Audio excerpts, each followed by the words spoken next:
Na tunaanzia huko nchini Tanzania ambako taarifa zinasema kuwa makamu wa rais nchini humo Emmanuel Nchimbi amejiuzulu wadhifa wake. Duru za habari zinasema Nchimbi tayari amemwarifu Rais Samia Suluhu Hassan uamuzi huo. Hiyo itakuwa ni mara ya kwanza kwa makamu wa rais wa Tanzania kuachia ngazi tangu kurejea kwa mfumo wa vyama vingi kwenye taifa hilo la Afrika Mashariki mwanzoni mwa miaka ya 1990. George Njogopa ametuletea taarifa zaidi. Taarifa iliyochapishwa katika kurasa wake wa mtandao wa kijamii wa Instagram inaeleza kwamba kiongozi huyo amejiuzulu kuanzia leo na kwamba amechukua uamuzi huo akiamini Rais Samia anatamani mabadiliko. Chanzo cha kuaminika kuhusu swala hilo kimethibitishia DW kwamba taarifa hizo ni za kweli. Duru nyingine zinasema kamati kuu ya CCM inapanga kukutana wakati wote kuanzia kesho. Ama hayo yanakuja katika wakati ambako pia vikao vya bunge la Jamhuri ya Muungano wa Tanzania vikitarajia kuanza rasmi kesho. Kujiuzulu kwa Nchimbi kuliko kuja ghafla kunafungamanisha na upepo wa kisiasa ndani ya chama chake, na hiyo ilikolea zaidi katika siku za karibuni kutokana na kauli yake ya kutaka Watanzania wapambane kupata katiba mpya. Wakati akizungumza katika moja kongamano lililohusisha mashirika ya kutetea haki za binadamu, mwanasiasa huyo aliyekulia ndani ya chama hicho tawala aliwataja pia baadhi ya wakosoaji wa serikali walioko nje ya nchi, akisema angefurahi kuona siku moja wanaketi meza moja kujadili masuala ya mustakabali wa taifa. Makamu wa rais waambie Watanzania jambo moja tu, wakisema una jambo la kuwaambia Watanzania moja tu, unapewa nafasi ya mwisho, sema moja. Nitasema pambaneni mpate katiba mpya.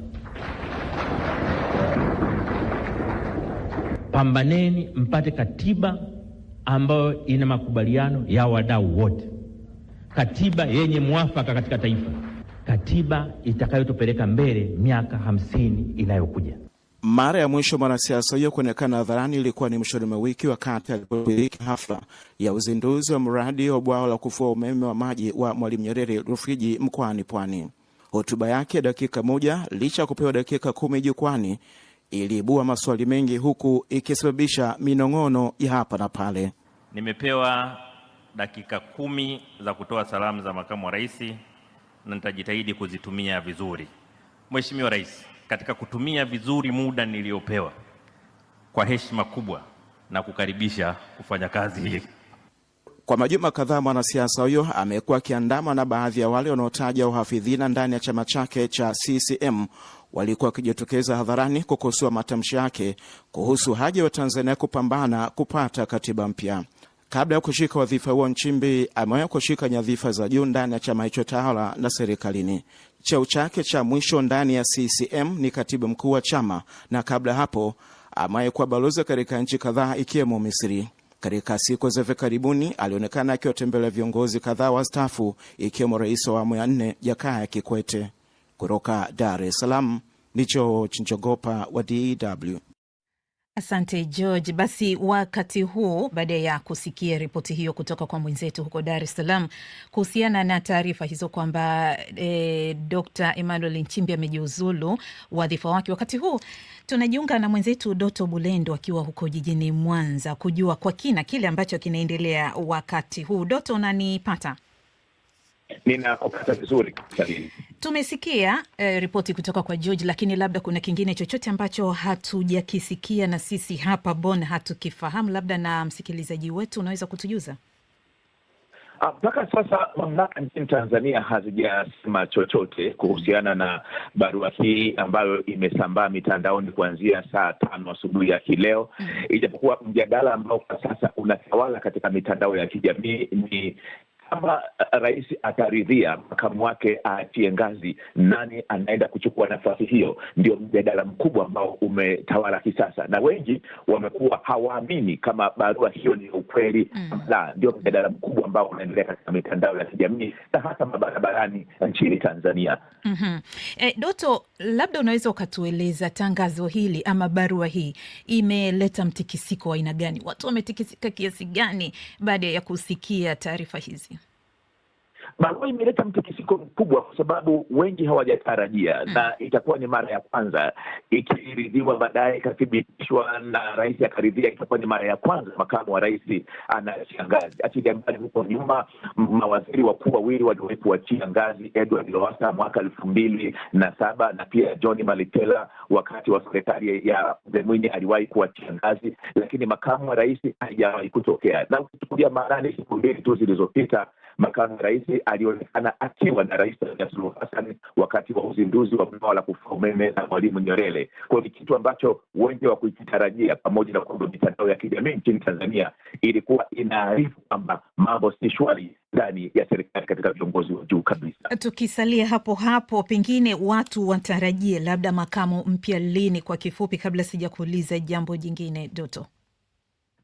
Mpaka hii sasa, kwa mujibu katiba ya Jamhuri ya Muungano wa Tanzania, barua hiyo ikithibitishwa na rais akaridhia, kwa mujibu wa katiba ya Jamhuri ya Muungano wa Tanzania ibara ya 50 nasema ndani ya siku 14 rais wa Jamhuri ya Muungano wa Tanzania atatakiwa kupendekeza jina ambalo litatakiwa kupelekwa ndani ya Bunge la Jamhuri ya Muungano wa Tanzania, na likipelekwa ndani ya Bunge atatakiwa kupigiwa kura. Akipata kura nyingi atakuwa tayari amethibitishwa, na ibara ya 48 itamtaka rais amwapishe makamu wake ambaye amethibitishwa na Bunge, na zoezi hili litakuwa lifanyike ndani ya siku 14 tangu rais akiridhia kama makamu wake achia ngazi. Kumekuwa na fununu na minong'ono ya muda mrefu kwamba Dr. Nchimbi ama anajiuzulu ama anaweza kuondolewa kwa nguvu. Najua umekuwa ukifuatilia, Doto, labda unaweza ukatuambia kidogo, mimi na msikilizaji wetu, kwamba nini hasa kimechochea hatua hii? Moja ya kitu ambacho kimechochea sana toka baada ya uchaguzi wa mwaka jana ulivyofanyika, kwa mara kadhaa kumekuwa kuna kauli za maonyesha makamu wa rais akionekana kutokuwa pamoja sana na serikali yake, kitu ambacho kilikuwa kinaibua mijadala. Kauli nyingi ambazo akijitokeza zilikuwa zinaonekana ni mtu ambaye haendi sambamba na msimamo ya viongozi wenzake, kitu ambacho wengi walikuwa wanakiona kwamba ni makamu wa rais ambaye hayupo katika ile dhana ya uwajibikaji wa pamoja na wenzake ndani ya serikali, kitu ambacho kilikuwa kina tafsiri hasa ya makamu wa rais nani nchini Tanzania. Na pengine hii inaweza ikaleta mzozo gani ndani ya chama chenyewe? Kwa kifupi sana, Doto, naambiwa muda umeisha. Lazima kuwa na mzozo. Makamu wa rais na timu yake alikuwa ni mtu mkubwa sana, alikuwa katibu mkuu, lakini kama unakumbuka hii ilikuwa ni awamu nyingine tena. Mwaka 2014 aliachia ngazi akiwa waziri wa mambo ya ndani, na sasa anatajwa anataka kuachia ngazi katika nafasi ya makamu wa rais. Kwa hiyo mzozo utakuwa ni mkubwa ndani ya Chama cha Mapinduzi, sababu si mtu mdogo, alikuwa katibu mkuu na wafuasi wake, alipata kuongoza kubwa sana mwaka 2015 la timu Lowassa. Asante Doto, kama kutakuwa na mengine basi tutarudi kwako baadaye, lakini ninashukuru kwa haya ambayo umetuarifu kwa sasa. Asante sana. Basi tukitoka huko kwa Doto, tuye radhi kwa namna ambavyo simu imekuwa ikisikika, ni mambo ya mawasiliano haya.